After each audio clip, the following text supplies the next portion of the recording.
This is an electric circuit, and we have to find the current flowing in the circuit. We want to use two laws to find the current. So use the first method, which is Ohm's law. Then we are going to use the second method, which is Kirchhoff's second law, also known as the law of voltage. So the first method is the Ohm's law. Ohm's law states that voltage V varies directly as what? Current. Then resistance is actually the what? Constant.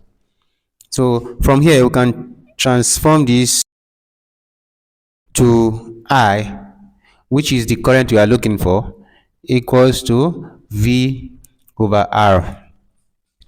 So the implication of this is that we are going to have our current to be equals to the voltage. The voltage is 12. Then we are going to divide by the total resistance in the circuit. So we have only two resistances here, and that is 2 plus 4. And that gives 12 divided by 2 plus 4 is 6. Therefore, the current flowing in the circuit is 2 amperes. We have used Ohm's law to find the current flowing in the circuit. Now we are going to apply the second method, which is by the use of Kirchhoff's second law. According to Kirchhoff's second law,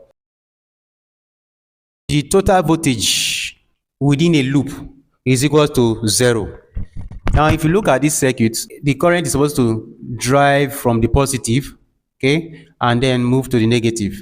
So that is what it is, which means the positive side is 12, okay. Then if you check this other one, this is 2 ohms, this is 4 ohms, and you can see the current is against the voltage here. So which means the voltages here will be against 12 volts.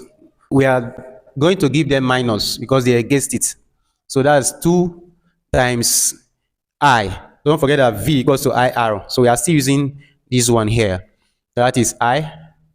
Then minus again 4 times I. Everything is equal to what? 0. This is Kirchhoff's law of voltage, or Kirchhoff's second law. Now we can go ahead and simplify it. We have minus 2I minus 4I equals to minus 12. When you take 12 to the other side, it becomes minus.